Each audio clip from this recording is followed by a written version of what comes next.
Hey, it's Conrad Thompson, and you're listening to Something to Wrestle with Bruce Pritchard. Bruce, what's going on, man? How are you? Just another day in paradise. I don't know why, but that made me laugh. Hope you guys are having a great Monday. We are back with another edition of Something to Wrestle. Bruce, last week was a crazy busy week. SummerSlam now in the rearview mirror. I know we were all excited to see it, and you said you were excited it was just finally going to be finished. I enjoyed the show, man. I thought you guys did a great job. How fun was Cleveland?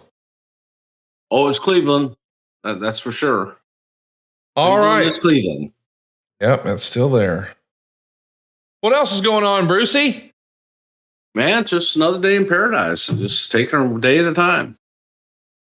It's all we can do. Yes, sir. What are you in the mood to talk about today, sir? Well, I thought we were talking about Kane. That sounds great. Start us off. Well, Kane was born on February 16th, 1999. Yes, sir.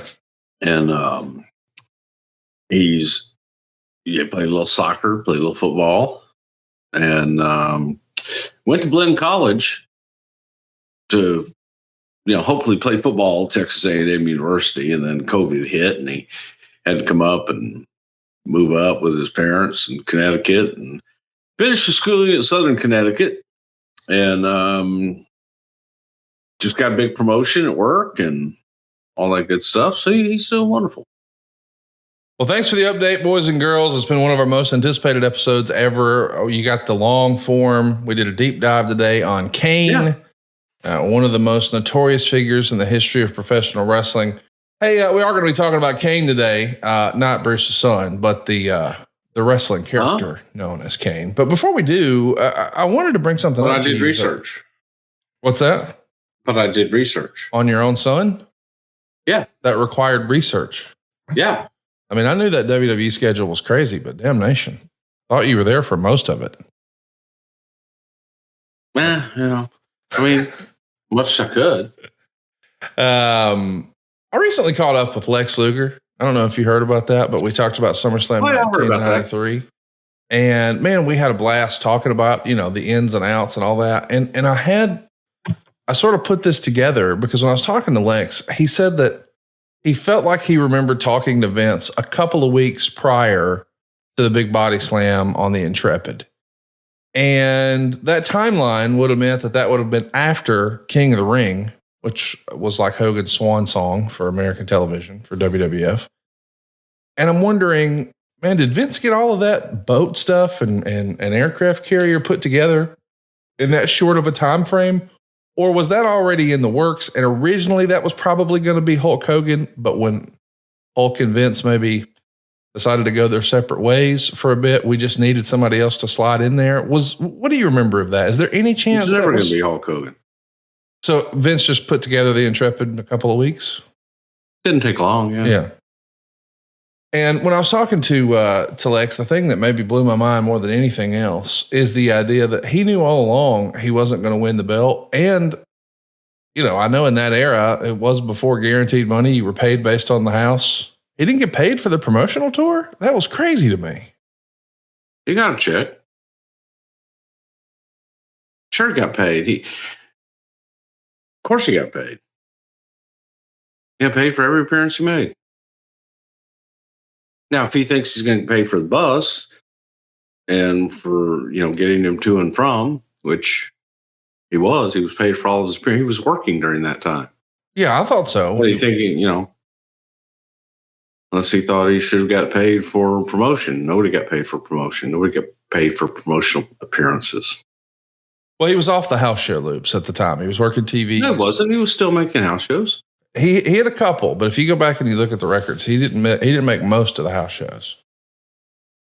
I mean, he was on all the televisions for sure. Either way, I was just blown away. I just assumed maybe differently, but well, I mean, he was for sure. I mean, I listened to his comments and said that I didn't know Vince. I'd never spent any time with Vince, and he spent a lot more time with Vince than I ever did. So I guess during the 12 hours a day, practically every day that I spent with Vince, the other 12 hours of the day, maybe 12 hours and 30 minutes were spent with Lex, according to Lex. Well, I don't think he said it exactly like that. Yeah, that's exactly what he said. He said, Bruce was not involved during that time, and I spent a lot more time with Vince than Bruce ever would have. Those were his words. Nobody questioned him on that. Well, because he didn't say it like that. That is what he said. I think that's the clip that was sent to me. Put it that way. Maybe somebody AI'd it. Maybe somebody. Maybe somebody AI'd it. Listen to you. Maybe they did. I have no idea.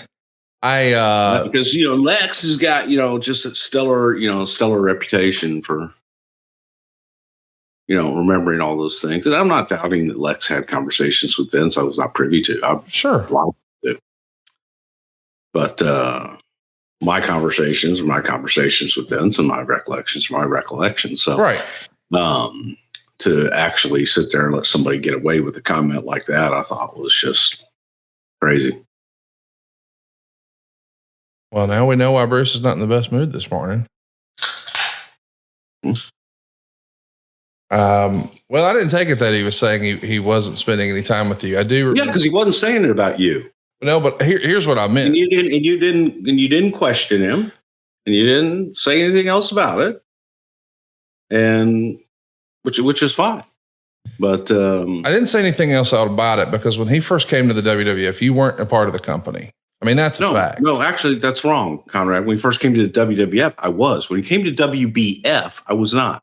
Okay. But when he came to WWF, I was back. Well, I just remembered you being on a sabbatical when he first joined the company. And I get that you're making WWF, and he wasn't a part of WWF. He joined WWF right before WrestleMania 9. Okay, my apologies. I just remember watching WrestleMania 8 as a kid, and he was there. He was there for the WBF. I get all that. I get all that. I thought Vince owned that too. So that's my bad. He did, but the two didn't really, other than promotional on those guys. He wasn't working for WWF. I made the guaranteed contract for them, and he was only doing stuff for WBF. So when he couldn't contractually, when you weren't involved with the WBF, right? Nope. So when Vince was when Lex was working for Vince as a part of the WBF, that's where I assumed they had some sort of a relationship. Great. Sure they did. I'm sure they did. Yeah. I'm not arguing that. Well, when you talk about the time from the time Lex started working for WWF, and you start talking about the time for the Lex Express all the way to him winning the championship and or not winning the championship. Yeah, July to August. And those decisions were not made during the WBF time. Then that was during WWF, and I was there. Well, I'm not arguing that. I mean, we've been pretty clear about that. We've covered all of that extensively. I was referencing, when he made a mention of the fact that he felt like he was closer with Vince and you weren't as involved. In my head, that's like, oh yeah, that's when Bruce was on his sabbatical and Lex is working for Vince doing the WBF. You're the only one that took it that way, I believe. Okay. I think most other people took it the other way. And how would that be? That he was referring to the time frame in which he was discussing it. But that's July and August. Which was the time frame. Yeah. Well, it's not like Vince was on the bus with him. I mean, how much time could he be spending with Vince? TVs? I don't know. He said he spent more time with him than. Again, I just made the natural assumption that meant he's getting paid to train. He's probably doing a lot of that with Vince in the WBF. So my apologies if that upsets you. We haven't spoken about it, so I didn't know. But in my head, that's what that meant is they had gotten. I have no idea. I wasn't there during his hiring in the WBF. Had nothing to do with him during that time. Him being Lex Luger, to be clear. I did spend the first 5 days on the bus with Lex Luger. I guess I was on the bus. Lex wasn't always on the bus. But during that time, I was spending 12 hours a day with Vince and Pat, booking and writing television during that time. And in discussing that time frame about him not taking the championship, about his performance on the bus, about everything else, those are conversations that I had with Vince right during the time. And Lex made the comment that he was much closer to Vince And again, you're talking about a specific thing, then you got to take it into that time frame. And saying that, oh no, he was much closer with Vince, and it's just simply not true. He wasn't privy to. He was not privy to my conversations. I was not privy to his conversations. Yeah, I don't. It's hard for me to imagine in any circumstance where anybody thought that Lex was spending more time while he's making appearances with Vince than you were. Like you were in the office and he's not. I just made the natural. Well, actually, spent more time with me doing the initial appearances for the bus. Yeah. We heard a little bit from Lex about the Hollywood guy who was on the bus with him. Do you remember that fellow? Can you tell us anything about him? I have no idea what you're talking about.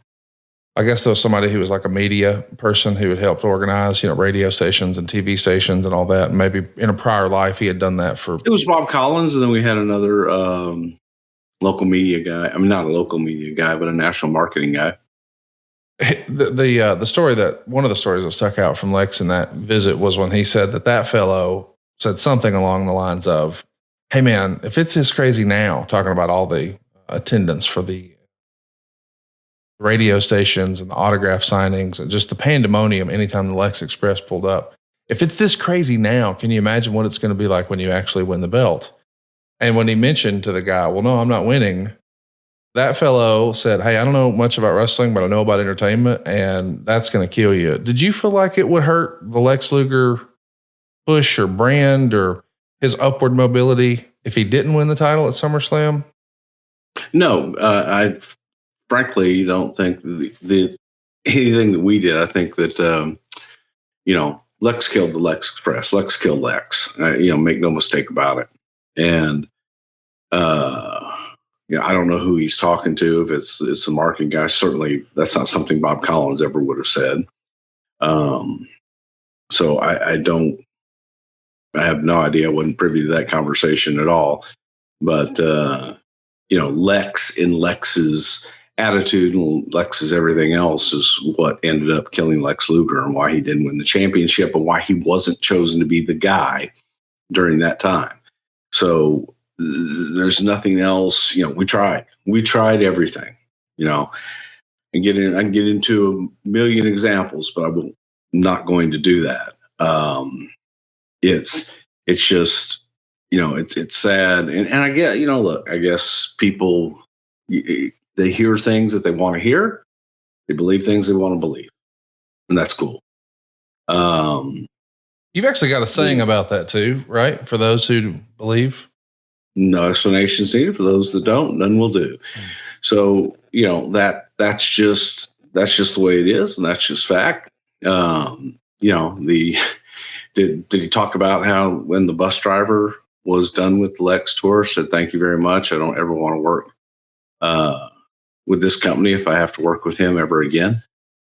Nope, that didn't come up. Yeah, funny. All the crew that came back said, yeah, we're kind of done. So it wasn't, it was, and I think that from the last times I saw Lex, man, I thought Lex was in a good place. Sounded like he was in a good place. Yeah. And I hope he is. But in those days, I think he's looking at it through a different lens. That's the whole conversation at adfreeshows.com. And now, without further ado, Kane, man, this is one of our more requested topics for a variety of reasons, but you sort of rattled it off at the top of the show. I mean, you love this character and this story so much. You named your doggone son after this.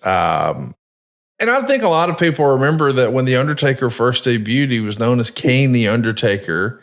And of course, we're going to talk about Kane, Glenn Jacobs today, the character that he portrayed. But was Stephanie, your wife, Stephanie, not Stephanie McMahon, but Stephanie Pritchard, was she on board with naming your young son Kane? What'd she think? I didn't name my son Kane. My wife named my son Kane.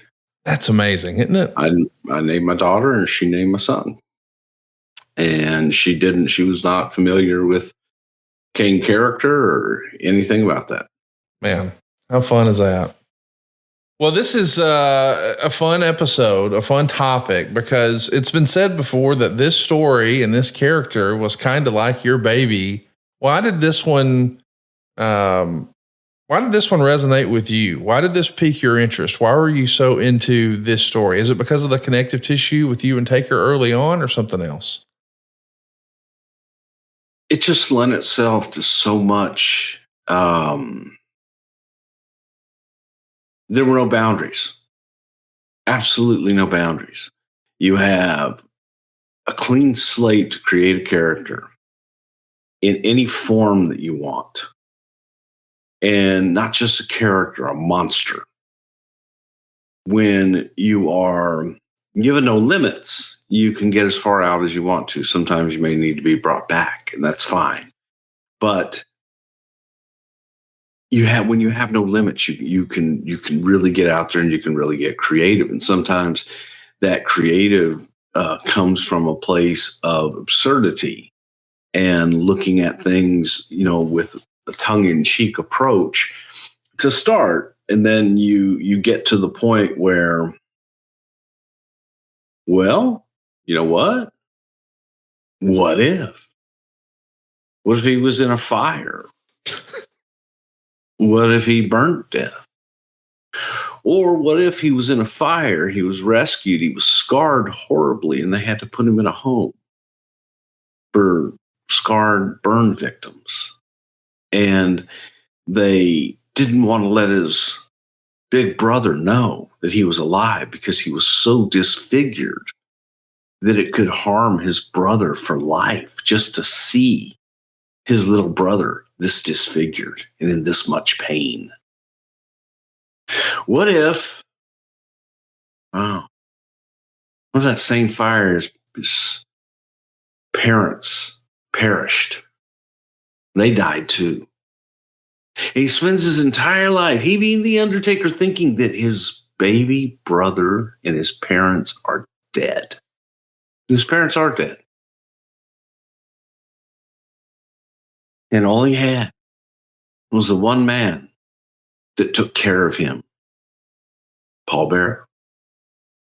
This one man took care of him his whole life and brought him to where he is today, Paul Bearer. He had already discarded, and he discarded that man as well. He being the Undertaker. But Paul had a secret.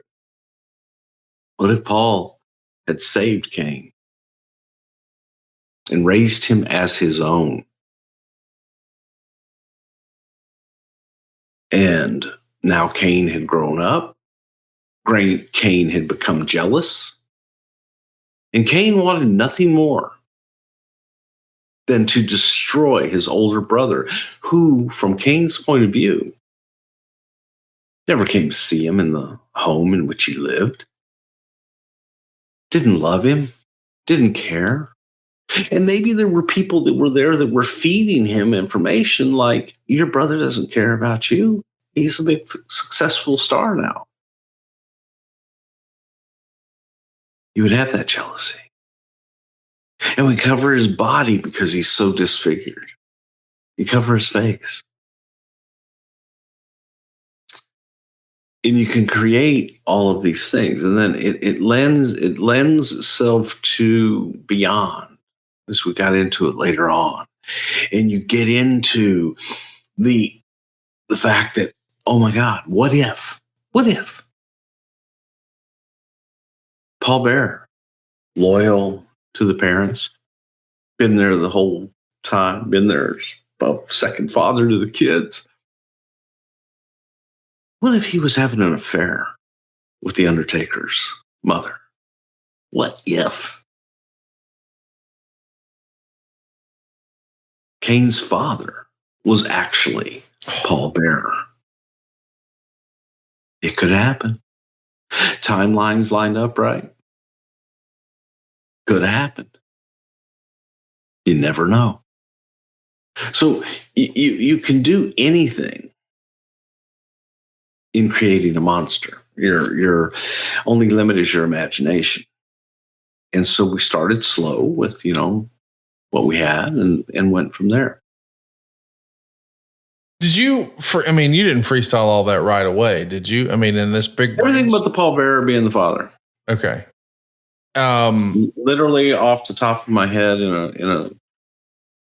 a crazy session.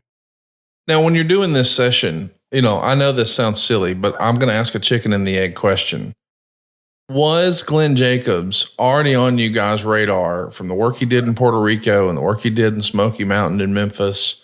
And I mean, I know that, he had been through the system before as Isaac Yankum DDS. He had been through the system before as Fake Diesel. Are you looking and you have this story and you're like, who can portray this? Or are you instead saying, hey, this is a good guy. He's reliable. He's hardworking. We got to find something for him. What's the inspiration, I guess? Do we have the idea and then he fits the bill, or we got to do something with that guy? I was looking for something for Kane, for Glenn. Yeah. And was there a concern, do you think, that, and I don't know the right word, we'll call it spooky and hocus pocus. The Undertaker had some magic as his character. He could summon lightning and ascend into the heavens, and there's a supernatural slant. Was there a concern that with Kane that maybe that dilutes the original, or was it more of, hey, we need an opponent, this is a cool story? We needed an adversary for the Undertaker, and it was a good story, and not really sure where we were going to pan out. Other gimmicks with Glenn Jacobs had failed. And this was an opportunity where we didn't have to rely on his facials at that point, and we could cover him up. And the story was strong enough that we felt as long as he was able to deliver just even half-assed in the ring at that point, it would have been a hit. That, look, you're going to give it a shot. You're going to go for it. And I think that most of us were thinking, this could be a one-off. Right. That's where I was going to get to. I don't think anybody would have predicted this last decade. It's like, when you lay out the story you just said, it sounds like, okay, that's a 3-month build. That's a 6-month build, maybe a year, but then it blows off and, he goes away. But this character really endured. That probably wasn't even the original idea, right? No, I was looking for an Undertaker specific story. Yeah. Everything about the story was tied to the Undertaker. Now, that whole tease of Paul Bearer giving the secret, that starts in like late June of 97. That's around the same time that Sean and Brett are pulling each other's hair out in the locker room. You're not exactly sure what you've got. We're only 4 months removed from Sean losing his smile. We also know that, Brett's dinged up. He's going to need a knee surgery. Austin's starting to get hot, but we're just weeks away from him getting dumped on his head. When you start the tease here in late June, that's probably too fast to think, okay, we'll get there by SummerSlam. Were you thinking, hey, we'll start the tease in late June, this will carry us through, and this could be the Undertaker's WrestleMania opponent? Was that maybe the original idea of that's the blow off and we'll see what we got after that? It was always WrestleMania. Okay. Because we were looking at it, and that's how it started. As you look at it and you look at opponents for Undertaker, there weren't any. Right. There was Sean. There's Brett. Right. That was it.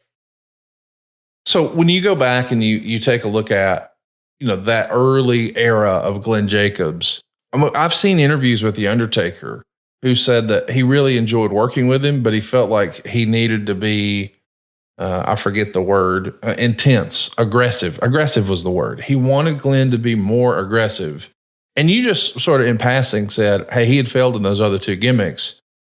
Do you think there is Isaac Yankum DDS will table for a minute, but could anybody have made Fake Diesel work long term, do you think? Is there a way to make that work, or was that always going to be a blip? I don't know. I think that, sometimes the second incarnations are better than the first, and other times they're not. So, that was, I think that the Diesel and Razor characters portrayed by Kevin Nash and Scott Hall were so strong and ingrained in the mind, and it was too soon. Not enough separation. So people are going to compare them, and they were very good. Yeah. And then no matter what, whoever puts on the Diesel gear after Kevin Nash, it feels like a tribute band. It was like a cover band. rather than the original.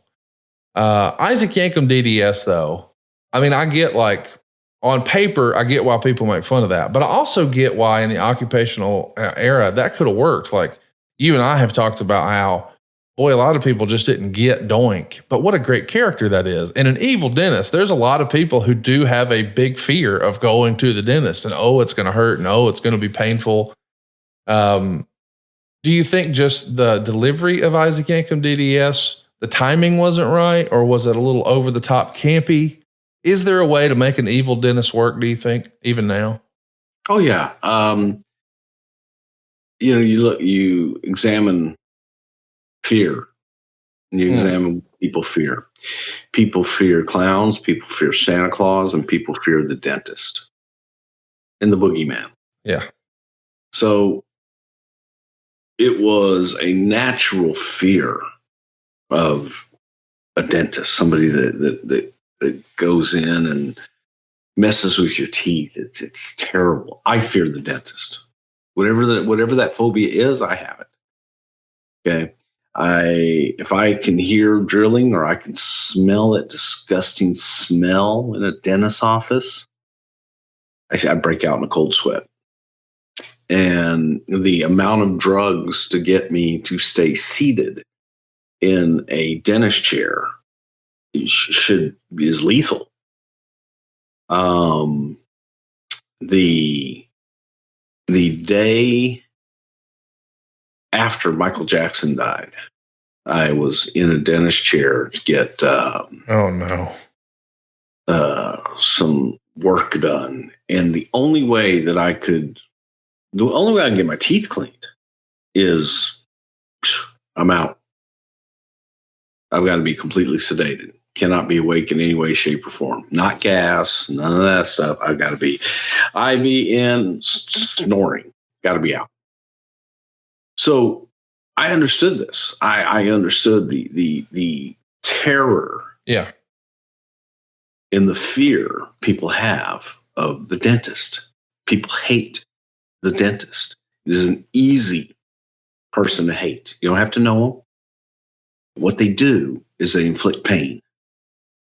And they will inflict pain along the lines of, I'm here to help you while I rip your teeth out and make you hurt for the next 6 weeks, whatever the hell it is. Right. So that premise, that's an easy premise. I think that we went too goofy with the vignettes. I think we went too goofy with the presentation. I think having Lawler a part of it just took it over the top and to the silly realm. I see. And there was a dentist I went to in Houston one time that was a big jacked up guy like Glenn, but just he's a bodybuilder, big, just jacked. And that added to my terror. Because usually, all the dentists I'd been to up to that point was little, old Doc Charles, and he played golf with my dad and shit. Hey, how you doing, Bruce? And does my teeth and did everything he could not to hurt me. Right. And I go to this guy and he's just like, and just, God, it was terrifying. So, Glenn, the look I liked. Right. And then you go back and you think of Dr. Sam Shepard. Mm-hmm. And, you couldn't get more serious than that. The guy was a murderer. Or alleged murder. And it allegedly killed his wife and was still doing promos about it. Think of that. And here he is. He's a character as a professional wrestler. And he's still cutting promos on that, I didn't kill my wife. Using that time and that persona. He took the persona that everybody gave him. And just embraced it. So there was a genuine fear. And then he had this very, diabolical, man. He got the mandible claw and you're incapacitated. And if you've ever done the mandible claw and you know how to do it properly, then it hurts like a sumbitch. I'm fascinated with these origins of these characters. I do want to ask, the OG story, and I know we've touched on it before, but boy, it was years ago. When The Undertaker is first introduced as a character, he's known as Kane the Undertaker for a cup of coffee, and we quickly just go with The Undertaker. Was there ever any thought given to explaining that maybe he was using that as a tribute to his brother? Yes. Okay. Yeah, and that was how it came up with the name. Okay. Came up with the name Kane because I like the name. Kane was the first man to ever commit murder. Kane and Abel killed his own brother. That was the basis in Kane the Undertaker. Right. So then it came down to, can you give his brother the name Kane and explain that early on, Undertaker had taken his brother's name as a tribute to his brother who had died in this fire, perished in this horrible blast, this horrible fire. And now it all makes sense why he was Kane the Undertaker. And then he couldn't even, because every time they introduced him as Kane the Undertaker, that was another thought about his brother dying. So Undertaker couldn't do it. He couldn't continue on that way because it brought back such horrible memories, flooded his brain and just flooded his head that he could no longer. It was a mental anguish that he could no longer take, so he dropped it. And now Kane, his actual baby brother, is alive. First, he's excited because he wants to meet his baby brother. He doesn't want to meet him. He wants to see him again. But it's been years. It's been 20 years. To see his baby brother. Where have you been? I'm so sorry, I didn't know. He was robbed of that. He was robbed of the fact that his baby brother alive, and he could have been there. He could have done something more for him. But he was told all along by the man he trusted most, Paul Bearer, that he was dead. And that's an awful lot to weigh on a kid, on an adult, on anybody. And now you tell me he's alive, but I don't believe you, man, because I was there at his funeral. I was a child, but I was there. Not even Paul Bearer could be this evil. But yet, there are people that are that evil. In a weird way, is this, I like that we're getting so cerebral with all this. Was this story also designed, for lack of a better word, to humanize The Undertaker? I mean, because for so long, the early iteration of him just sitting up like, he's the villain in a horror movie. He can summon lightning and he's rolling his eyes back in his head. And now, like, we're trying almost to make The Undertaker relatable, right? Yeah, well, even, look, man, Frankenstein had a bride. Okay. Dracula had, people that were part of his circle. Why can't the Undertaker have a brother?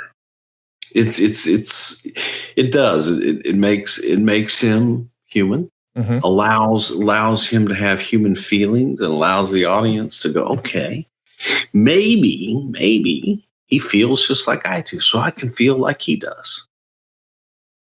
Maybe someone was separated from their brother, whether it was a bad divorce or whatever. And, for years, kids that were adopted, and one got adopted by one family, the other got adopted by another family. They were split for a lifetime. So those were real things. And there's people that imagine that have siblings. Oh my God, if you haven't talked to your brother or sister in 10 years, man, maybe I should make that call. Because you never know. And there's always a Paul Bearer involved, stirring the pot, telling each one what they want to hear. or don't want to hear, for that matter. Let's talk a little bit about the depth this adds to the character. I mean, Wade Keller gave this a lot of praise in the Observer in the Torch rather, when these promos first start airing. He says, in the long run, the storyline gives The Undertaker a depth of character he's never had by explaining why he's obsessed with death, and he's no longer merely a one-dimensional cartoon character. The idea of him being obsessed with death, perhaps as a result of his brother's death, that's pretty creative. That's pretty amazing. You guys did a home run with the backstory of this. Do you think of all the backstories that because I know sometimes you've told us, hey, we used to book year to year. We start with the end in mind and work backwards. But this just sort of evolves. Like, it's not like when you first create this character for The Undertaker back in 1990, you say, well, 7 years from now, is this the most or the best perhaps backstory that you've been able to apply to any character in the history of wrestling that you know of? Definitely the best one that I've ever done. Yeah. I think that it was,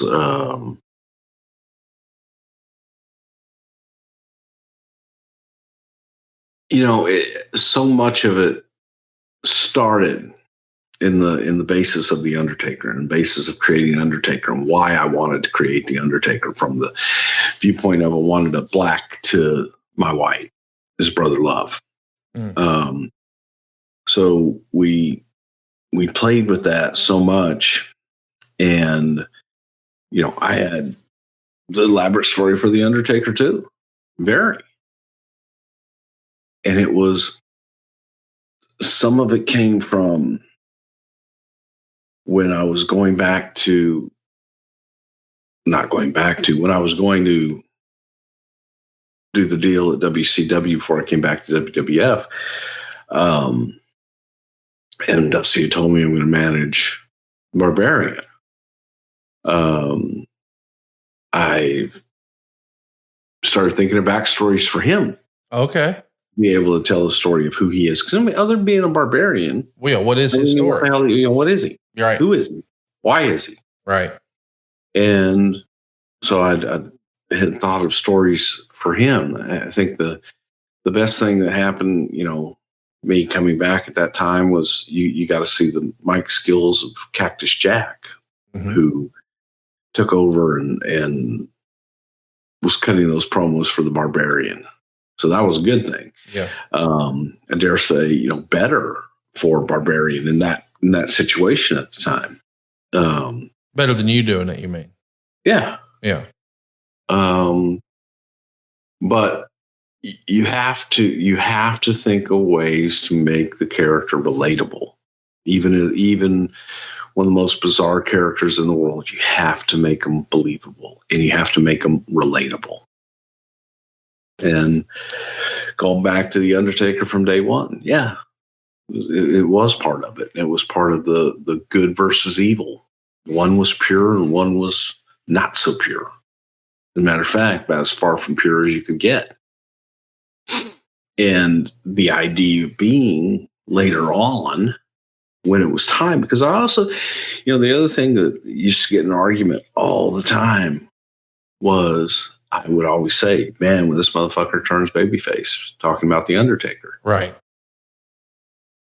Because he was just he was a badass. Yes. What's there to hate? And, I helped him be a heel because I was easy to hate. So I knew that day would come. And probably I wanted to rush it. Hell, I was gone before they turned him babyface. But I kept saying, like, we got a babyface on our hands. They love him. At first, they were terrified of him. Right. But there's just something about that character that's just so cool that you had to go through that a little bit before you got to the babyface part. Did Vince know there was a fan of the darker side of life? I mean, the heavy metal and goth and all of that sort of thing doesn't feel like something Vince was necessarily in tune with, blacklight posters and stuff like that. Just that side of, did he get it? Or is that something that you just saw, hey, whether we get it or not, whether it's our thing or not, there is a contingent of America that this is their thing. They're going to love this. No, it takes all kinds, man. Yeah. Takes all kinds. I think he got it. I'll never forget Taker and I were celebrating his birthday one year and sitting in a bar at WrestleMania. And it was the WrestleMania week. And we found a bar that was empty. And we're sitting at the bar. And there's a guy that looked like Marilyn Manson. This was before Marilyn Manson, I believe. At least I didn't know who the fuck Marilyn Manson was. Right. But later on, I could say, oh, hey, yeah, that looks like a guy that was at the bar. Long trench coat, long black hair, just white face, man. But it was pale white. I mean, it was eerily white. And he stood at the entrance of the bar and just stood there while we're sitting there, we're drinking, we're joking, we're having a good time. And finally, Mark turns over and looks at him and nodded his head. The guy came over. And it looked like he could have had machine guns in here, shotguns, whatever, probably, who knows what else. And he takes his jacket off and he pulls back his sleeve and gave Mark a Sharpie and he says, where do you want it? And the guy gestures right there to his forearm. Undertaker signed his forearm. Guy leaves. We're there for a long time. Right about time we're getting ready to leave. It's closing down. The guy comes back. And this time he just walked right up to us, took his thing off and pulled his sleeve back.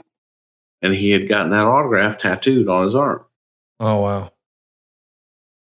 And it just was like, there were no words spoken. It was just weird. Yeah. But those were the type of fans that he had, and he had, just you name it. But people were genuinely afraid of him. Yes. He was very intimidating, big bastard. And, just could give you that look that would look right through you. Let's talk about how we're going to get Glenn Jacobs ready for this. It's in the Observer. Glenn Jacobs is no longer wrestling as Diesel, but instead is Doomsday with a Lord Humongous mask, closer to his Unabomb gimmick as Big's bodyguard in the USWA. At one point in the show, Christopher broke a guitar over his head and he didn't sell it. They ended up doing a stare down with Doomsday and Mabel, and for reasons I'm not clear of, Jacobs has been working Louisville as Unabomb, but the rest of the cities on the circuit as Diesel. This is something I didn't know until we did research for this. Was this to try to get the real life Glenn Jacobs comfortable wrestling with a mask and performing with a mask? Because I imagine that's a lot different if you've never done it before. For a big guy trying to pull that air and move it around and see. And what's the thinking here? Well, he had been doing it. He had been doing it in Smoky Mountain as the Unabomb with the hockey mask. And that was actually the look we were thinking of doing for him. The hockey mask was, that type of mask. But then it was like, we need to, kind of customize it more and just make it different because anybody can get a hockey mask and paint it red or do whatever you want to do. But that was the look. And so he had been doing that and it covered him up enough. And then we saw, we'll add long sleeves and a glove and everything else. But only one side was burnt. I think we left.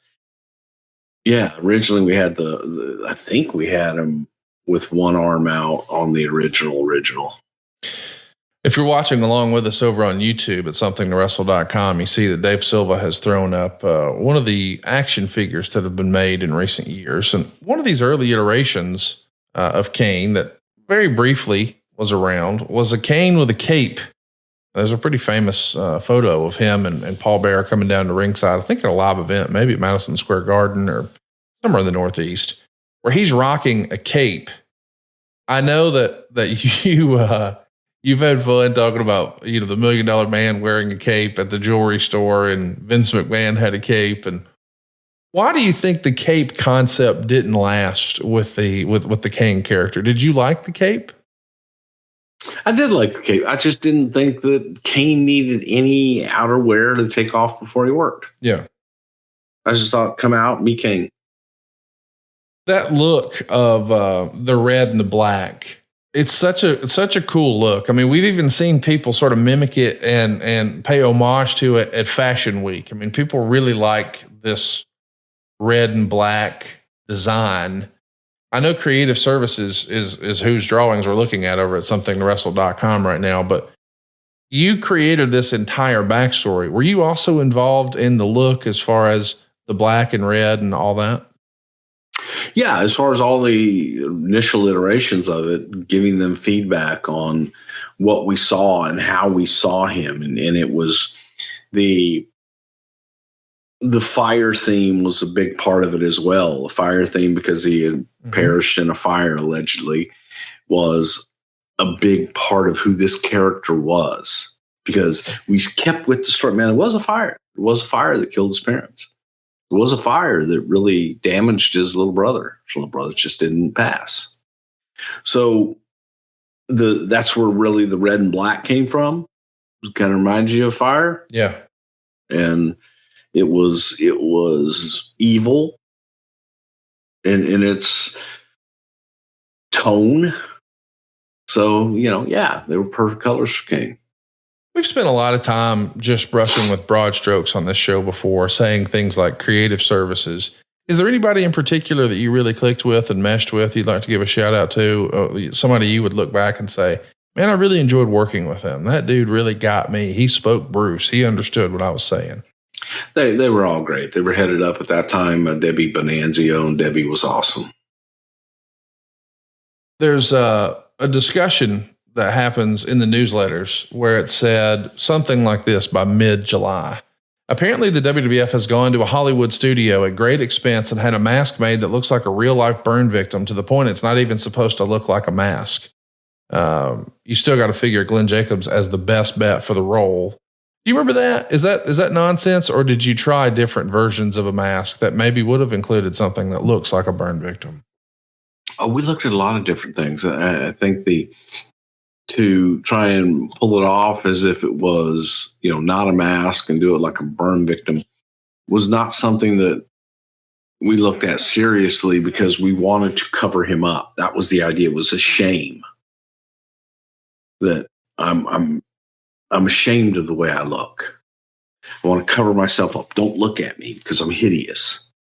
So I don't recall ever doing anything to try and get a mask like that made.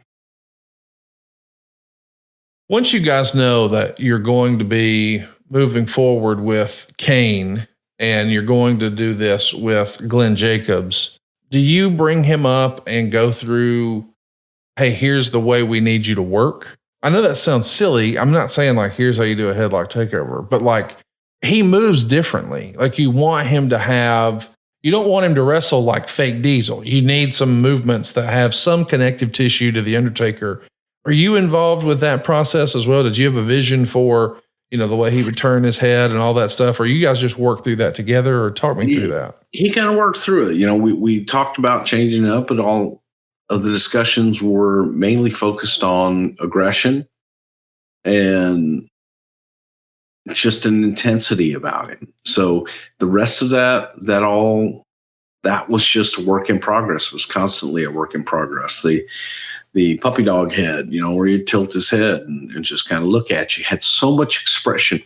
To be able to get that much emotion and expression from a guy in a mask that big, that's talent. And it says something too to the backstory, because you could read his eyes. And you wondered what's going on in there in that one eye. So it was a work in progress. It was a constant work in progress that like that, don't like that, keep this, throw that away. And as with all great talent, you have to get through it. We would read in the newsletters that he's finishing up everywhere at the end of July. And so Glenn Jacobs is headed to the WWF. One more bite at the apple. This is going to be his third iteration on the main roster. You know, he's served his time as the evil dentist and the fake Diesel. But I think a lot of people expected that he might debut sooner than he did. I mean, this whole tease starts in June. We push it through June, July, we're into August. And there's an expectation and speculation, maybe is a better word, that, hey, we're going to see him at Ground Zero in September. We don't actually see him until Bad Blood in October. Do you remember pushing the timeline back because you were trying to fine tune some other details of the presentation or the character? Or was that always the plan and fans and readers of the newsletters were just anxious? Well, I think everybody was anxious. We were anxious as well. And when you're looking at it, you're still looking at the end game of the first time that they ever touch is at WrestleMania. Well, if you do it too soon, it's a long time not to touch. I got you. Those are a lot of hurdles to clear. So the longer you can wait before you ever see them, the better. And at that time, didn't have the monthly PLEs the way, you know, they are now and things, and it just didn't seem to move as fast. So you had, we did have monthly, but it was In Your House wasn't as special. Yeah. It was just different. I want to ask you about that because the timing of the way it all happened is really amazing, because if you would have done it at Ground Zero, it just would have been a regular match with Shawn and The Undertaker. But him being involved in the very first Hell in a Cell just feels appropriate, doesn't it? And I mean, you're trying to get over the strength of this monster, and he's going to rip the cage door off, and it's so well done.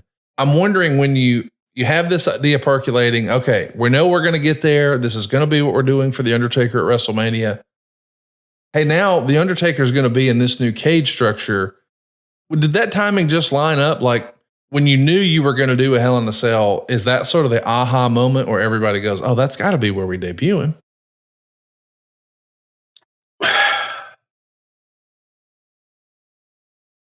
It's twofold.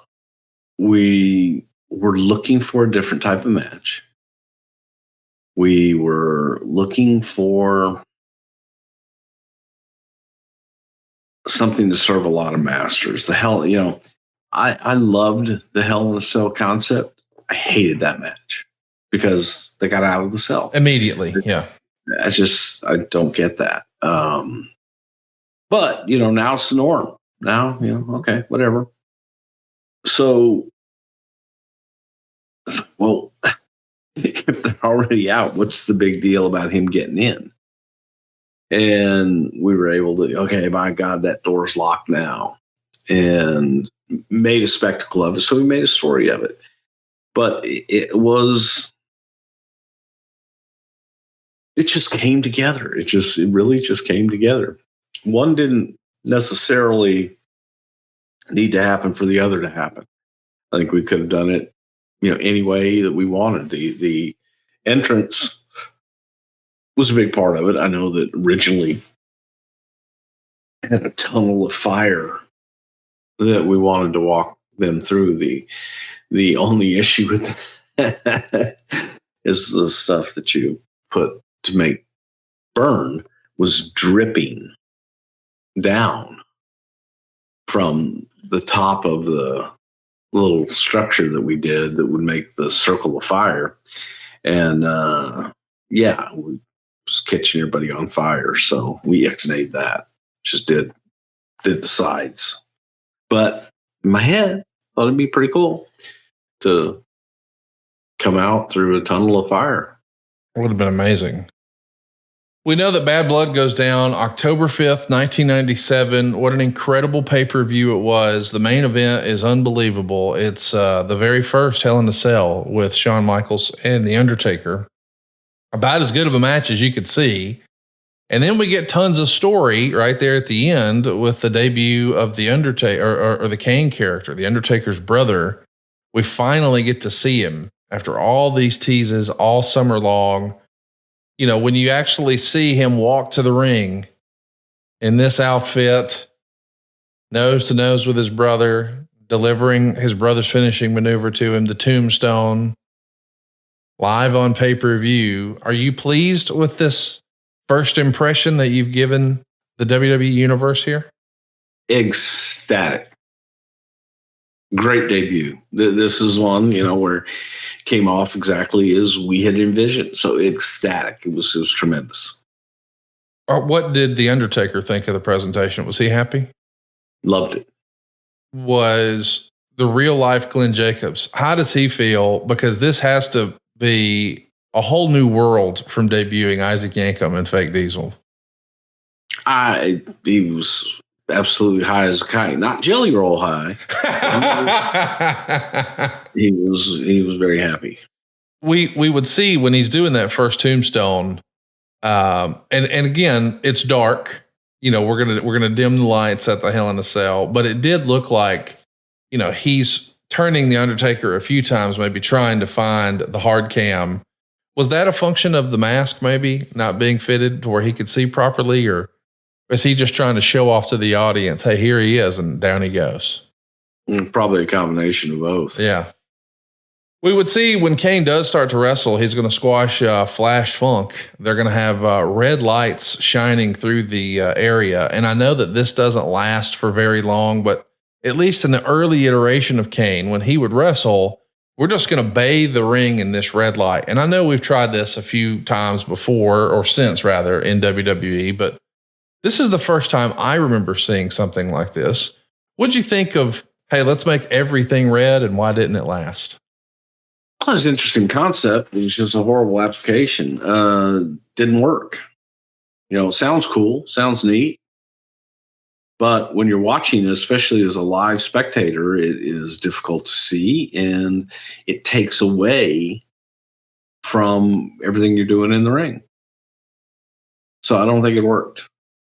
If you're trying to build a Kane character, someone who has some connective tissue to The Undertaker, who better for a first opponent than Mick Foley? One of The Undertaker's toughest opponents, especially in that era, one of the more notable ones. So he's almost immediately going to be programmed with Mick. He's going to no-sell chair shots for Mick, choke slam him on the ramp. Was Mick just the obvious choice for first opponent for Kane because he was a credible threat or what have you?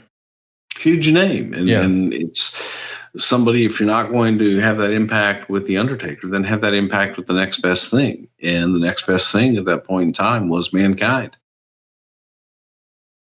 I know that, we hear a lot of podcasts and a lot of people who use their platform to talk about the importance of selling. And I've even heard somebody attribute a quote that I'm going to butcher from Pat Patterson about, hey, if you want to sell pay-per-views and sell tickets and sell merchandise, you sell in the ring. But in a case like this, where you've got this villain horror movie monster, that's like the opposite of what you really want. You need him to be this, Superman. What's it going to take to get this guy down? Is that the key? How critical is that to getting over a monster character, the quote unquote no sell? You've got to have insurmountable odds. Yes. You've got to be able to create something or somebody that can't be stopped. And the person that you're keeping them away from the longest, that's your hope, that is the one person that can actually come in and do something about it. And if you see them go through other people seemingly effortless, then by the time they get to your hero, you're going to have doubts. Can my hero do this? And then you're happy when they finally do. So that's what you want. Do you think that there was any contingent of the office or the locker room or just whatever that perhaps Glenn was still too green for this role because he did have the two less than awesome experiences before? Or was it just another opponent for Undertaker and we're just going to wait and see? Could be a year, could be a month. Let's just see. I think Glenn stepped up immediately. I think that in this particular incarnation that you saw a vast difference in the human being Glenn Jacobs as Kane versus the guy that portrayed Isaac Yankem, the guy that portrayed Diesel. You saw a different fire. Now, keep in mind, I still think that there was a lack of intensity and a lack of immediacy and aggressiveness. And this is where, the famous line of, somebody talking to Glenn, so you need to find your inner asshole. You're not asshole enough. Okay.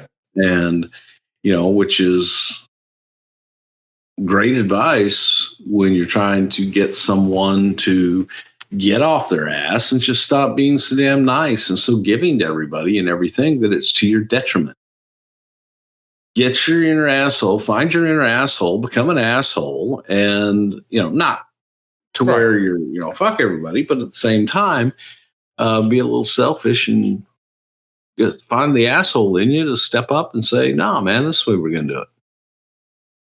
One of the other things I wanted to ask about is the presentation of nose to nose with the Undertaker, because I know that we want him to go nose to nose, but we don't want him to touch, but you're looking for that big stare down. And of course, these days you see that a lot at boxing press conferences or UFC press conferences. Like the nose to nose stare down is critical. And we almost never talk about this, but there are wrestlers out there who use lifts in their boots. And Chris Jericho actually wrote about that in his book before, that even before he met Vince at Vince's house, he put lifts in his shoes. He wanted to make himself appear taller. The real life Glenn Jacobs probably would never imagine he would need lifts. But if we want him to look bigger than The Undertaker and we're trying to make The Undertaker look like the underdog, then you do need to be taller than him. Was there a concern about a guy that big, this tall, this much weight, wrestling in lifts? Because it does feel like, without me knowing shit about it, man, you got to be more likely to roll your ankle or something that way, right? No, not if you're used to it. Not if it's all you work in. Right. You become used to it. Can you tell us, was that critical? Am I right that you needed him to be taller than The Undertaker? That's the reason for the lifts? No. He just did it. I mean, that was not something that anybody mandated to him. Say, okay, you need to be taller than The Undertaker, get lifts. Never. That was never a discussion. It's probably just something he did. The Survivor Series matchup is going to be the first pay-per-view match that we would see from Kane, and that's going to be against Mankind. And they go 9 minutes and 29 seconds. They're turning down the lights. They're wrestling in the red again. The match kind of is what it is. Let's talk a little bit about the story, because the story is bigger than the matches. You see that the ring basking in the red light. It is interesting, but I could see how, it is tougher to watch maybe. Do you think in an alternate universe, Kane was a perfect fit for like the cinematic matches that we did during the pandemic, maybe? Oh, he would have been great for that. Yeah. Kane absolutely would have been great for some of the cinematic matches. But at the same time, that's, that was something that had to grow. Whenever you have a live event, I think people want to see that live event take place in front of them. Live. So, he would have been good. That match that everybody loves talking about was November 17th, 1997. It is indeed, November 15th. It is a Madison Square Garden house show. This is the show where Kane comes to the ring wearing a cape. I don't know why fans have gravitated to this, but they absolutely loved it. There's video of it out there. It was on WWE.com. They even made an action figure after it. WWE's Most Wanted Treasures television show went to Kane's house and they featured the cape. Man, the cape was over. You were right when you threw the $1 Million Man on a cape. Why do you think wrestling fans are so fascinated with this doggone cape? Capes or heels? You got to start wearing a cape around TV. I think that'd be awesome. No, I don't need one. They just know you're a heel, just natural born. Yep. Absolutely. We know that you guys are going to start to turn the things around in early 98 as far as your competition with WCW. We're going to debut Mike Tyson. The Stone Cold era is about to be upon us. And we're also going to be paying off Kane and The Undertaker. As you get towards, January of 1998, let's call it Royal Rumble time. Were you feeling anxious about pulling the trigger on Kane and Undertaker? Or did you prefer the slow build? Oh God, I think we were all anxious. It was one of those that was such a great build that you wanted to get there, but there was also a feeling of anticipation. And man, can hardly wait for this day. I can hardly wait till we get to do that.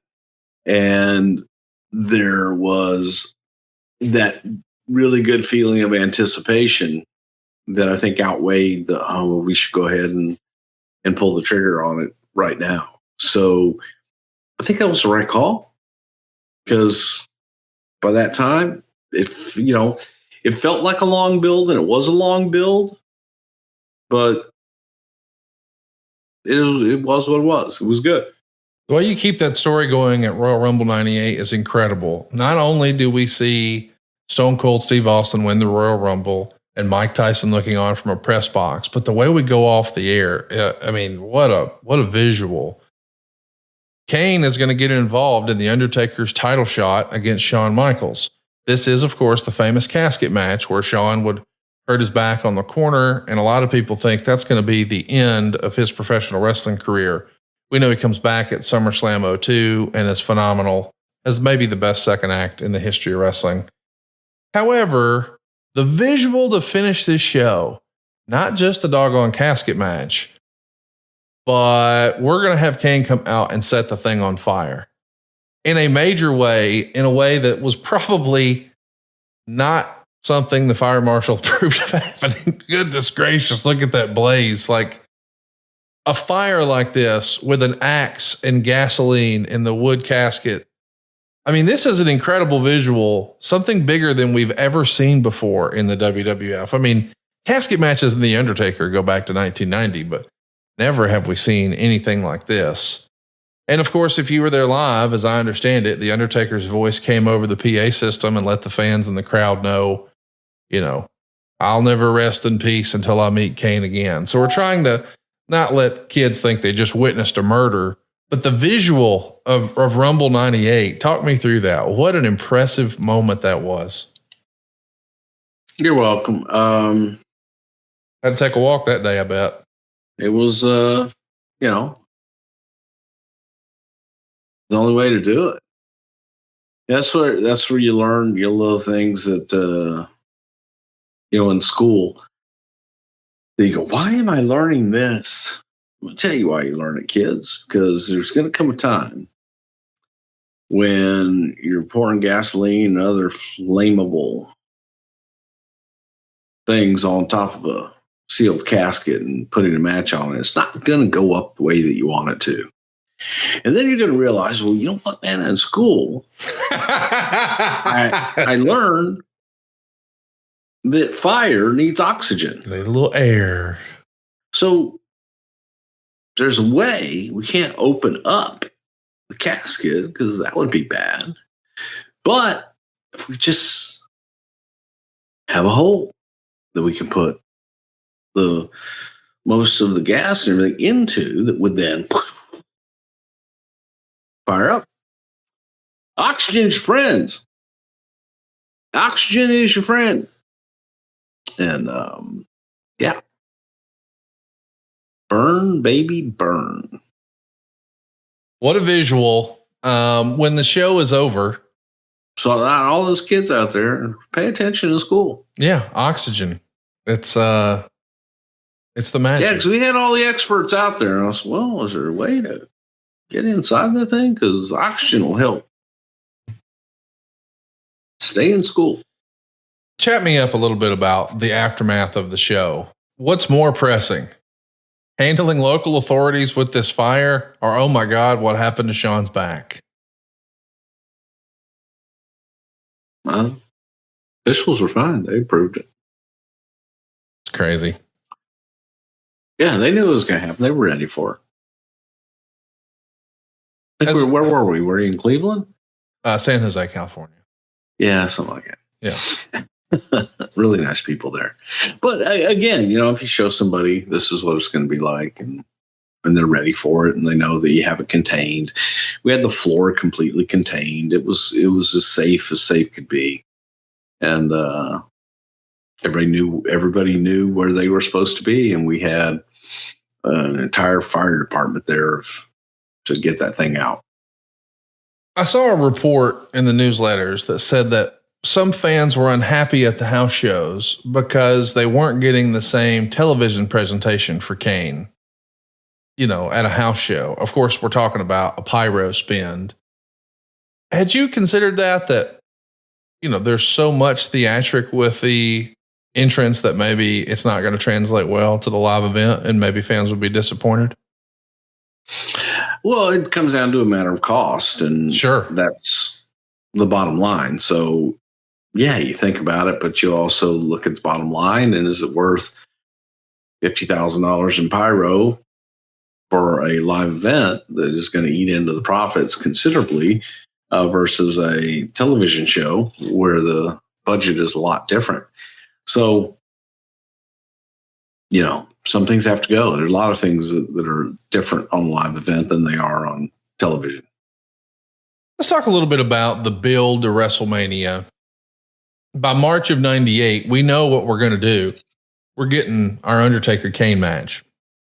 But we have a little show and tell before we get there. I imagine you were there when the Undertaker is doing a promo from the gravesite of his parents. What can you tell us about that? You have to go back and to humanize someone who is, dead. You have to allow them to be relatable, and people can relate to family. For those who have lost loved ones, lost your parents, lost a sibling, what have you, you know what that feels like. It immediately taps into you. I will say that I watched a movie. God, I can't even remember what the hell the movie was the other day, but it was about kids, and it was a father-daughter moment. I know what it was. It's Poltergeist, and it was the father. You watched the OG Poltergeist in 2024. What's that? You watched the original OG Poltergeist in 2024? No, I watched, and I had never seen it. The new one, the remake. Okay, I didn't see that either. Okay. It's not as good as the original, but but I get emotional when it's relationships like with a father and son or a father and daughter and everything, because I can relate to it.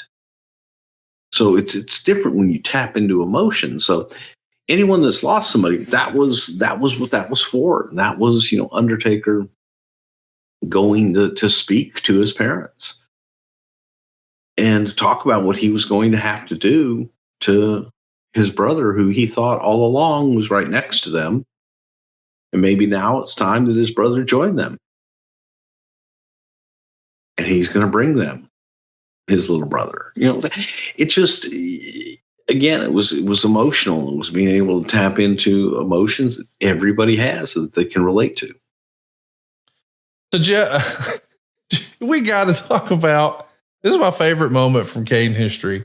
Right before WrestleMania, we're trying to go tit for tat. We're trying to show that the Undertaker doesn't have any powers Kane doesn't have. So he starts summoning lightning and setting crew members on fire, and people are putting them out with extinguishers. I mean, we got lighting grids going out and crew guys getting lit on fire. I like the idea that we're leaning into the supernatural. We didn't do this all the time, but we certainly did it right before WrestleMania 14. It made me laugh out loud as a kid, as a fan at the time. But now I can totally see why, hey man, if we're going to present him as a credible threat, and we've seen The Undertaker do 8 years of this incredible stuff, we got to have Kane do a few things. What can you tell us about this? Well, I mean, they got him from their mom and daddy. So how mom and daddy had powers? They got the powers. It's just passed down. How did mom and daddy get the powers? That's a secret. It's a secret. I can't. I mean, they're in Tombstone, Arizona, where they lived, and they had a little funeral home. There were minerals in the ground. Then when you dug that much in those minerals, well, they did because they had a very successful funeral home. And they dug a lot of graves, and they got a lot of that minerals in them. They breathed them, and everything in their water, and just everything that they did. They had all these minerals that were absorbed into their body, and it gave them powers. Can you just make this bullshit up off the top of your head like this at any given moment? I'm just giving you this is what happened. You asked how they had these powers. Okay. These powers are passed down. And then when Papa Undertaker was banging Mama Undertaker, those minerals squirt in there and they mix together. And Paul Bearer, of course, if he did diddle Undertaker's mama, then he had them too, because he was out there. Now, he didn't do a lot of digging, but he probably sniffed a lot of those minerals. Okay. During his days there as the funeral director. As a Ute, yeah. As a Ute, and you get all that in you, and then these powers manifest themselves. Go on out there in Tombstone, Arizona, and get you some. Just go breathe the air, man. A little. Next thing you know, you're going to get on there. You're going to, God damn, I need to light this damn stove. The little clicker thing's not doing, and it'll fucking happen. I'm going to have to take your word for it. I do want to ask, because I'm not saying this to bust balls. I'm legitimately asking. You're a guy who's come on here before. I mean, as long as I've known you, your two favorite wrestlers of all time were the Funks. You love Dory, you love Terry, and especially the Dory presentation, like him and Jack Briscoe. Man, that's as classic, old school, traditional wrestling as you can get. And now, I mean, that's what you grew up with. That's what got you into the business. That's what you loved. That was your passion for it. And now, man, we got people summoning lightning and people are catching on fire. And are there voices in the booking committee, in the office, old school voices, or even you yourself? Are you hearing like Paul Bosch's line of thinking of, hey, we're going too far with this?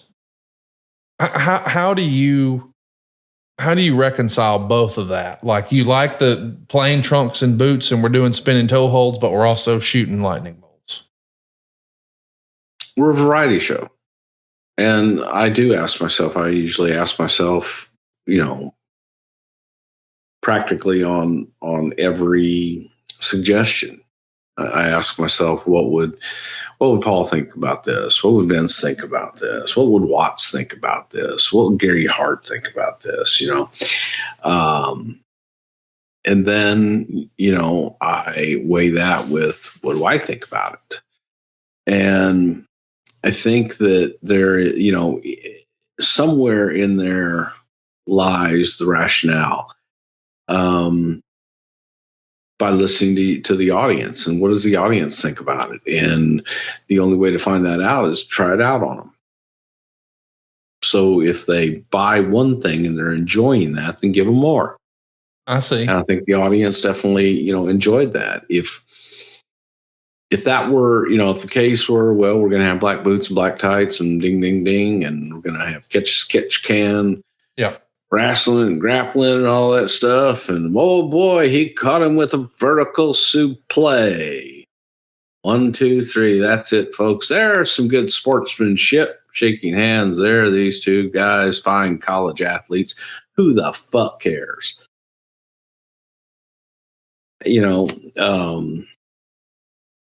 It's the business always has been and always will be entertainment. Yes. You care what anybody says. Lou Thez could talk about how many people he hooked and did this and did that. It was a work then. It's a work now. And for it to survive, it will have to be a work forever. It's entertainment. It's an opportunity to get lost in a world and in a fantasy land in which you can cheer and boo and feel and just in your own mind see somebody that you don't like get the shit kicked out of them by somebody that you love. So it's you just have to get lost in it. And in various ways, every single era, been doing this for over 50 years, where I've actually gotten a payday in this business since 1973. And I even looked at it as a 10-year-old kid. I looked at the business and the psychology, not even realizing that I was, but I would ask why. And I enjoyed it. I knew what I liked. And whenever I would ask people, you ask old timers, man, and you sit at some of these conventions and some of these get-togethers, and you listen to a lot of the old timers who just bash the current product. Yes. And you listen to people, by God, wrestling the way it was, and wrestling the way it used to be, and wrestling the way you love it, whatever the hell. There's a reason that didn't survive, because you have to grow, you have to evolve. And if you don't evolve and grow, you die. So if people really did want it, then there would be a market for it, and those people would be doing, millions and millions of dollars.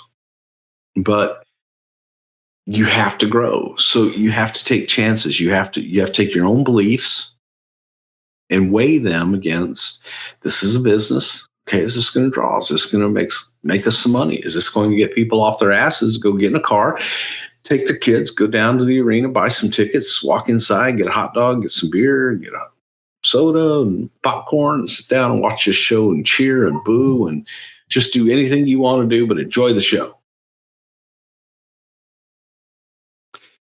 Me, I'm going to do what the audience likes and what they're buying. So I'm not going to sit there on my soapbox and go, God, no, by God, it's got to be one with the spinning toe hold or nothing. So you grow, and I look at, I want to be entertained. Yes. And the Undertaker was a guy that he could do all that stuff, but he did it in a different way. He gave you a different presentation, and that's what people don't understand. You're still getting all the wrestling end of things. You're getting presented in a different presentation. So listen, I'm not trying to bust balls. I'm trying to really understand. Like, I've heard you before sort of dismiss some of the creative over the top stuff that they did by saying something like, oh, that's that Memphis bullshit. Mm-hmm. But here we're summoning lightning, setting dudes on fire, and there's some supernatural. How do you separate? One's done well and one's done hillbilly. Okay. So here's what I was getting to. Are you just busting balls, and that's just because you and I bust balls in real life? Well, look, man, no, I think that you go back and had to chuckle. Somebody had something on about, Memphis wrestling, and you go back and you go watch it. The work is, if you're going to tell me that's believable, then you go back to Houston, man, where I grew up, where I loved. Some of that shit's horrible. Okay. It's fucking horrible. Right.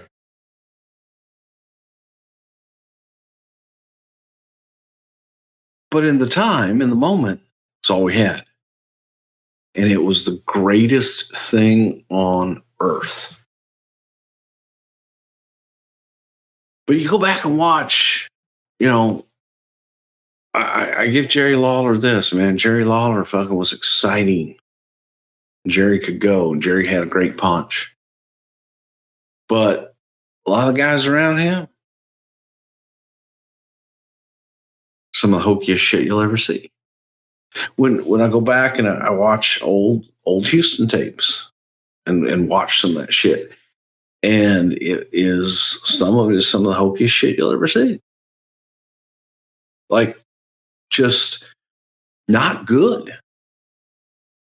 But at the time, through a child's viewpoint, right, and even through an adult's point of view, it was, by God, that's my guy. That's Wahoo McDaniel, by God. They gonna get that Johnny Valentine, that Russian Boris Malenko. They gonna fuck him up. And you believed it. I don't think people believe anymore. They want to be entertained. Right. So the work, the business, the presentation, everything about it has changed. Evolves. And it has evolved. Yeah. So you could say, no, I don't want to evolve. And you will stay at 19. I have one friend of mine that is, swear to God, man, he's still living in like it's 1974. Doesn't get it. Does not get it. Still goes and has, flyers made. It's like, you can do that on the internet. Yeah. A lot quicker. No, cash only flyer, this is how they're going to know about it. It's the only way they can know about it. Okay. Cool. This friend of yours know karate? Yeah. But it's bizarro land. Yeah. To me. They haven't evolved. I got you. Yeah. And people, I think there's a lot of people out there that just haven't evolved. My button's unbuttoned. Well, you've evolved. You don't even do top buttons. Evolved. You've evolved to no top button. I mean, that's where you've evolved to. Hey, let's talk about the execution of this, because I know the fans in the crowd booed it that night, and fans to this day still make fun of it. But I challenge you, go watch this segment and appreciate this is not something that they do with any regularity. And you pulled it off beautifully.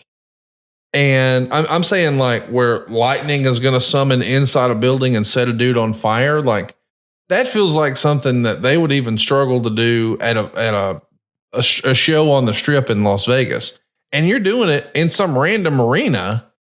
Can you tell us, like, what sort of background, what was that process like to pull all the people? Because I can't imagine, and again, I don't know what we will or won't share here, but this doesn't feel like something you could say, hey, Ellis, why don't you go get us some lightning and set a dude on? Like, we got to bring in outsiders for some of this stuff, right?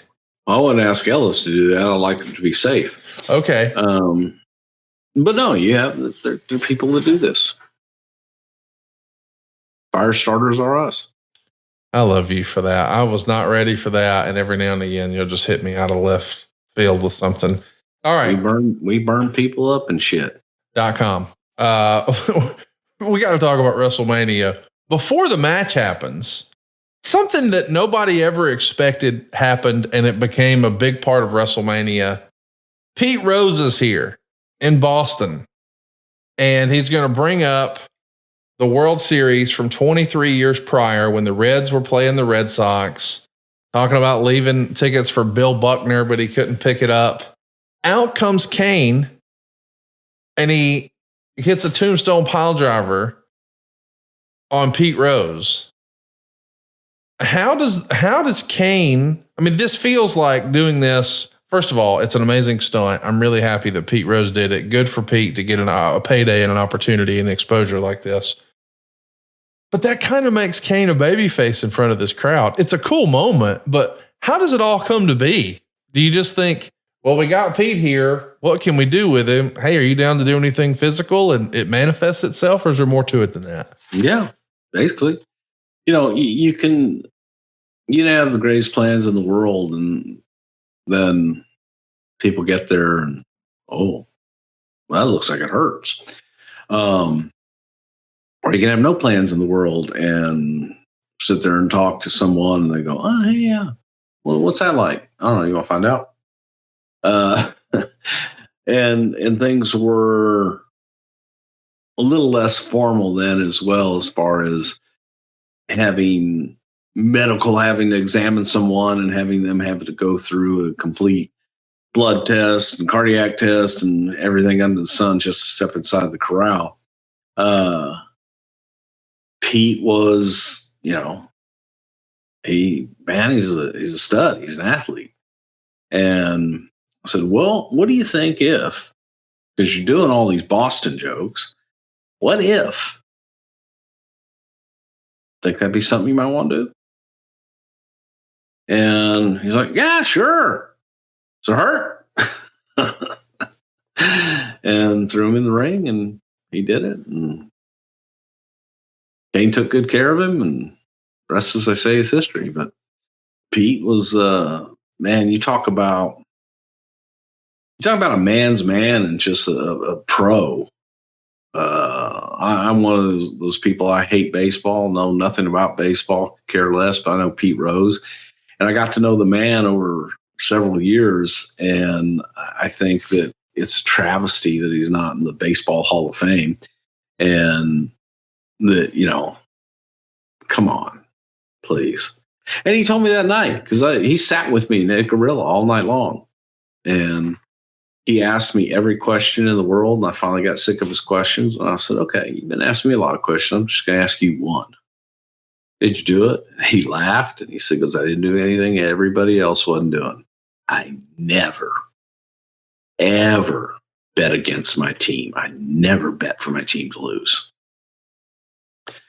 That was all I needed to know. And to me, I don't think there's anything wrong with that. Why is there anything wrong with that? Well, I think the issue was to win. I think the issue was he was a manager. I don't give a shit. I mean, the owner. If you're so it's okay for the owner of the two football teams to make bets. And if we win, then you've got to do this, or if I win, you got to do this, and you got to send this to my city. They do it all the time. Oh, but that's silly, funny, haha. That's not influencing betting. It's betting. Yeah, but it's betting. Where are you going to draw the line? No, where are you going to draw the line? It's bet. Have you seen the documentary that just came out this year about Pete Rose, like a 4-parter? I haven't watched it yet. I would encourage you to watch it. It's going to remind you of a friend of ours. You'll know exactly who when you see it. But Pete's a great guy. Love Pete. Never met Pete, but boy, he met a tombstone that night. And then we're down to business. It's the match that you always envisioned. What if the Undertaker's long-lost brother were to return? And the Undertaker here is a totally different presentation. It is a really, really fun moment. The match has druids and fire, and quite a spectacle of an entrance. But the actual wrestling itself isn't well reviewed in the newsletters. It gets a 1.5 stars. They go 17 minutes. If there is a criticism I have, it's that maybe it was too long. And I don't think the match was really well received by the quote unquote smart marks.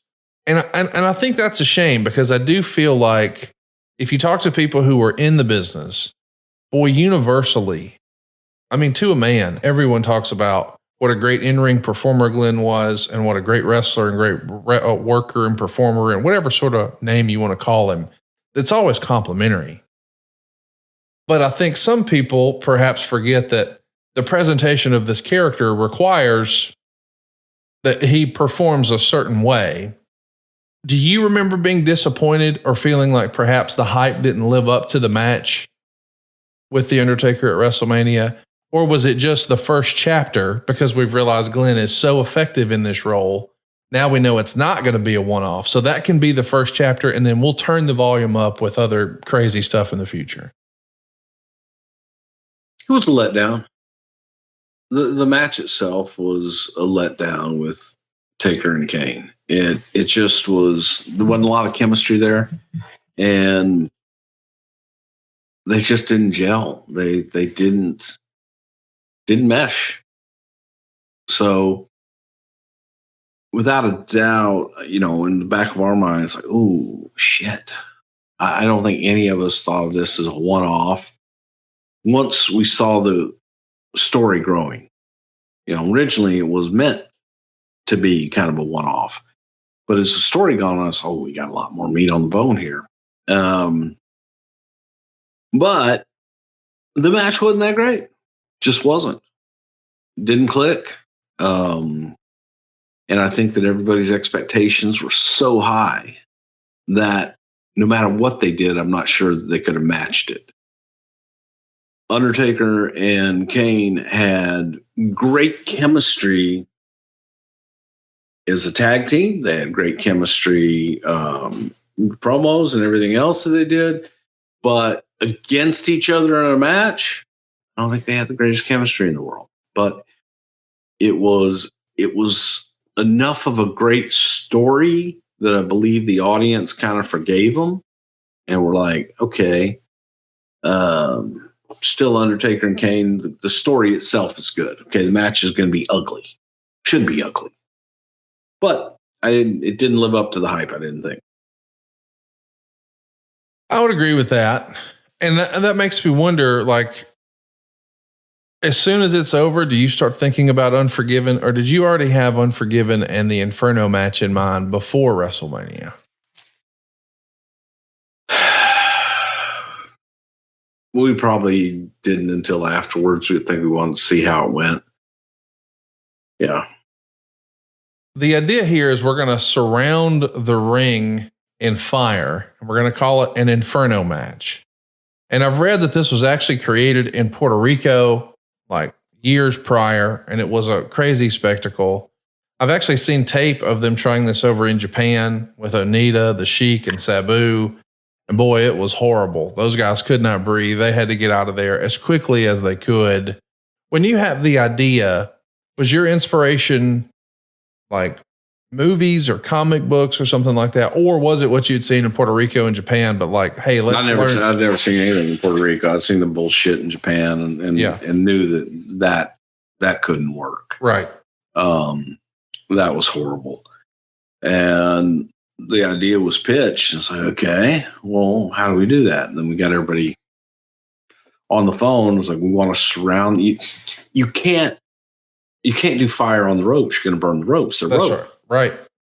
Okay. And it's just dangerous as hell. How can you do an Inferno match safely? Which is how this apparatus came to be, that you surround the ring, the tube, with these long, just flamethrower basically things. It was kind of like a giant gas stove. And you had propane being fed in, so you had a long ass propane pipe that attached to this thing, and the controls were at ringside, so you could raise the flames, lower the flames, and things of that nature. And when we originally talked about it, it's like, what if, we surrounded the ring with fire? Okay, great. Can we do it? Oh, we'll figure it out. Got to be a way. We'll figure it out. How most of that shit starts. So we figured it out. They showed it to us and all this stuff. Okay. Well, then the stipulation that the only way to win is to catch your opponent on fire. Well, we're thinking, okay, that's easy, because Kane's fully covered for the most part. And we can catch him on fire, and he can lose without having to lose. Okay. How do you do that? Now, when the people are explaining to you how to do this shit, you're going, okay, cool, that works. But then when you get there the night before, they go, okay, well, they got to go over here to do this, to get this prep done. And whoa, we're in the middle of a fucking match here. In the middle of a match, you can't just go to fucking props and get fitted for a fire suit. Well, that's the only way to do it.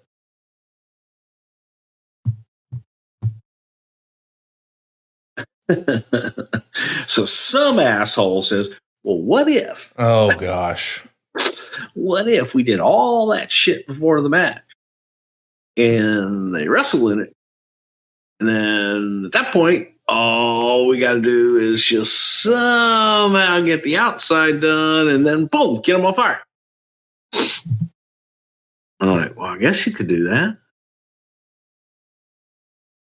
Yeah, it's like, well, is it safe?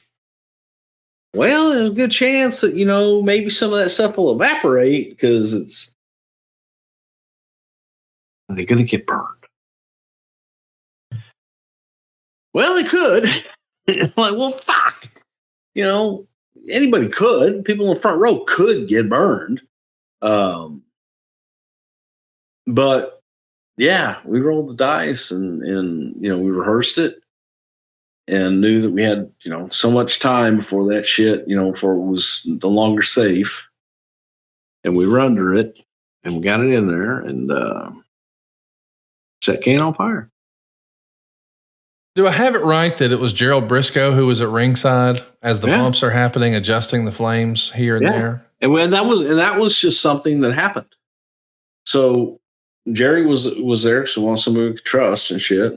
And we found that when they would take bumps, he started hitting the thing. And it's like, hey, that's cool. Do that on every bump. And so he did. He controlled it. Every time they take a bump, he would do it.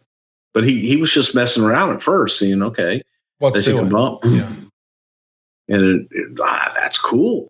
Yeah, do that again. It's my understanding that there was, in theory, an idea to have some sort of a walkthrough the night before.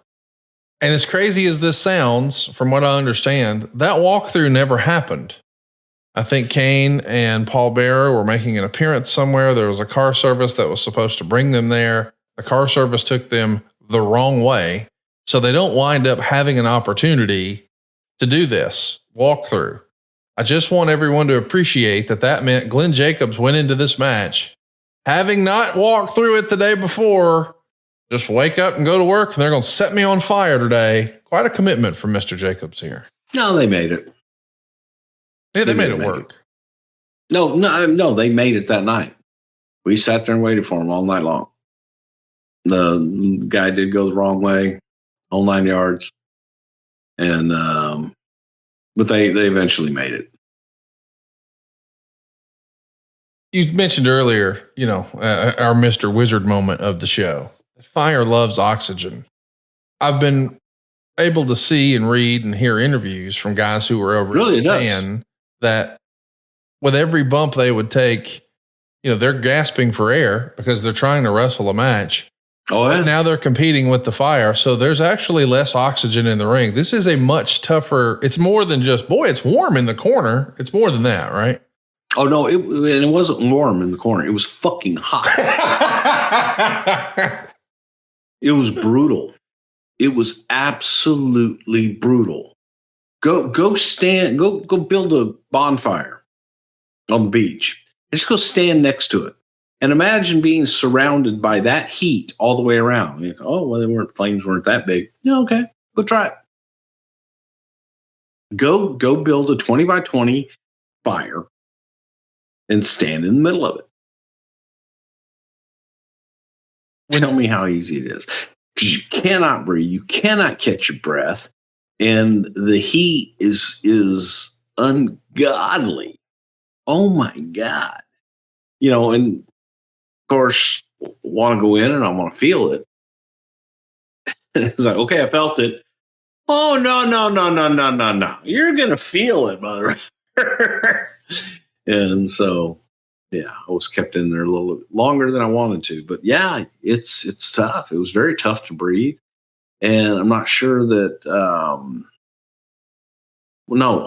I'm very sure, that was taken into consideration, but that wasn't a concern that was brought up until you're actually in it. Because you're thinking, okay, it's around the ring, so it's not in, but it was right on it. And when the wall of flames go up, man, that's just pure unadulterated heat. And very, very difficult to breathe in.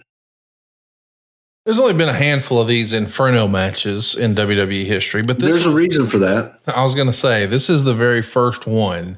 When Kane and The Undertaker come to the backstage area after this, is everyone kind of in agreement? And I know this would change, but at the time, does everyone say, never again? We ain't never doing this again. And of course, never was next year, but. No, because to me, that was Kane's match. Oh, really? Okay. At that point, I'm like, that's your match. You've talked about your real life relationship with The Undertaker and how he loves giving you shit about some of the opponents that you booked him in. We just recently talked about the Punjabi prison match. You had to be getting an earful after this Inferno match from the real life Undertaker. No, not really, because this was kind of a group decision. Okay, this is like, hey, what else can we do? What can we do that's different? And so everybody had a voice in this one. So if you felt like the WrestleMania match, the first time Kane and Undertaker touched, besides the tombstone right up front, if that was a disappointment, would you consider the Inferno match a disappointment, or do you felt like it delivered? Well, it delivered, and then we set Kane on fire and got to see the flying cow. Was that, I mean, as a spectacle, where do you rank Kane being set on fire in an Inferno match in WWE history to that point? Oh, top 5. Yeah. Thank you. Every now and again, we'll hit an old school alley-oop for you guys. Hey, so we know that The Undertaker wins because he set Kane on fire, but we're still not done. In the coming weeks, we would see a little bit of a candid camera moment backstage on a Monday Night Raw, where we would see Jerry Lawler joking around with Paul Bearer. And Paul Bearer tells the whole story of how he's actually Kane's father. And this is shot in a way where we're not supposed to see this. And I actually thought this was pretty well done. And just to give you some context too, in 1998, as silly as this sounds, Jerry Springer was one of the most successful shows in syndication. And they started to make it a thing, this crash television, this raunchier television. They would do paternity reveals that we know Maury Povich just took to meme territory. But this little wrinkle of Paul Bearer being the dad, this is only revealed at this point. We didn't know this until now. You didn't start with the Paul Bearer thing in mind. When do you think you landed on that? When we wanted more legs to it. Okay. What can so after the Inferno match, we got to do something else. What if? And that was pretty much me and Paul Bearer. Just how low can we go? and started, telling stories. Well, yeah. There was a rumor that you guys were actually considering revealing this on the Jerry Springer show. Do you remember that conversation ever happening? Like, what if we got it on Jerry Springer as a crossover? We talked about a lot of what ifs. The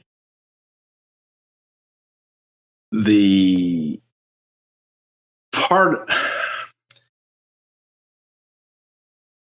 of the how this came about was Howard Finkel was in Memphis, and it's also kind of how Brian Christopher got his job. But Howard Finkel was in Memphis doing something, maybe the deal with Harvey Whippleman or something, some kind of shit. And they had Brian with a microphone sitting in the dressing room, the exact setup that we have with Paul Bearer and Jerry Lawler. Yeah. But Brian was like sitting on, and Howard, unbeknownst to Howard, and he got Howard talking and made Howard like say these ridiculous things about how everything comes from my brain. And it's just this, funny little bit that we did. And it was so funny. It's like, well, what if? Okay. And yeah. And Paul and I started talking about dude, man. You know how guys get to talking and your buddy starts laughing and you go, oh, that's not all I did. Let me tell you, she was a screamer. Oh, yes. But do it in a man off the cuff moment. You don't know you're being taped. You're just talking to your buddy. Right. And it was, God damn it. It was, so if I had to leave the room, I was laughing so hard. Absolutely crazy. But it was it was based off the Howard and Brian Christopher thing. And Brian did it so well. It was like, hey, who's this guy? It's this Lawler's kid. So yeah, it was, yeah, it kind of started out as a joke and started out as what if? I'll tell you this, the execution from Paul Bearer is fantastic. Like, I think he did a great job explaining it. And at the time, I know people were probably raising their eyebrows about the reveal happening in this candid camera moment where the camera's not even set up. It's just at an angle and we're not supposed to see it. But I think that lended some credibility to Paul Bearer, because if he's out here as a heel talking into the microphone, I think a lot of fans are like, oh, well, that's a lie. He's just lying to us. He's trying to manipulate us. But if you see something you're not supposed to see, you're like, oh, okay, well, that's real. As silly as it is in this instance, the candidness of it did give it more credibility, right? Because it was real. Yeah, of course. And you got to understand the guys. So if any of the boys are listening, you dress in TV locker room or TV office, know that those cameras are on a lot and microphones are live. And that, by the way, that really happens a lot. They'll leave a live camera in there that's hooked up to the truck. No, what's going on there? And listen in and stuff. So that's why I tell people, don't dress in the TV locker room. Don't dress in the TV office. There's cameras in there and they're live to the truck and they can record without you ever knowing. They hear everything you say. All righty then. Listen, something silly I got to ask. What's the Undertaker's name? Like, he had a brother named Kane. Yeah. What was the Undertaker's name? What did Kane think his brother's name was? Did anybody ever ask you that? What was his name? The. So it was Kane and the. My bad. Yeah. Okay. Or you call him Mr. Undertaker. So as a kid, when he was in school, he had a lunchbox. Mm-hmm. His mom made him sandwiches. Mm-hmm. When he had gym class, on the back of his underwear, it said Undertaker. Undertaker. Yeah. Got it. That's cool. I just needed to know. Just learning. Black underwear. Well, what else would it be? Yeah. Okay. We're going to go ahead and call it an episode for now. There's no way we can cram all of Kane in there. Now we know who Kane's daddy is. Too. What's that? Black socks too. Of course. An Undertaker. We're going to be back talking about Kane winning the world title. We're only a couple of months away from Kane becoming the world champion. I don't think anybody would have called that. Talk about the first best year ever. I think a lot of people talk about, Kurt Angle's first year and a lot of other talent's first year. Boy, Kane is just off to the races here. But we'll take a time out here from May of 1998. By June, he's the champ. And there's lots more to talk about on Kane. This was a fun episode today, Bruce. I never knew what to expect when we finally delved into the Kane character, because I felt like you've told enough stories around it that we had maybe covered it all, but I feel like we got a lot of new stuff out there today. So thanks for the time this morning. I love talking about Kane with you. Absolutely. Your home for all things Something to Wrestle is somethingtowrestle.com. If you just can't get enough Bruce Pritchard, we got plenty of clips in all of our archives at somethingtowrestle.com. If you'd love to advertise your product or service here, we'd love to help you with that. We've got a super targeted audience, a lot of dudes listening. So if you're looking for men 34 to 55, we got them. Advertisewithbruce.com is where he can hook you up. Pretty active on social media with our show accounts as well. It's at Pritchard Show on Twitter, Instagram, and it's Something to Wrestle over on Facebook. I am Matt Hey, it's Conrad on Twitter. At Hey, it's Conrad Thompson on Instagram. But your home for all things Something to Wrestle is somethingtowrestle.com. Be sure to hit that subscribe button, turn on the notifications bell. Throw us a 5-star review if you think we've earned it. And we'll hit a couple of questions here before we put a button on this one. Instagram, a wrestling historian, says, do you think Kane should have been world champion on more occasions, or was he better off as a special attraction? You've mentioned before in your mind, Bruce, there's some talent that, quote unquote, don't need a belt. Does Kane qualify as one of those characters? Kane doesn't need anything but Kane. Yeah. Josh says, happy 8th anniversary, guys. One of the greatest signs of respect is to name your kid after someone. What went into naming your son Kane? Of course, you acknowledge that that was actually your wife's call. What did your son think of sharing a name of the pretty famous WWE superstar? Well, I told him I named Kane after him. Oh, I got you. I love that. We've got the Nason here who says, how did they come up with the red and black color scheme for Kane? Is it just as simple as fire, or is there more meaning behind the choice? Yeah, I think you laid that one out. Is it just fire? Fire. That'll do it, boys and girls. We're going to put a button on it. Next week, we're going to be talking a little about one of the most memorable Monday Night Raws of all time. It went down on August 20th, 2001. It's what we were calling Stone Cold Steve Austin Appreciation Night.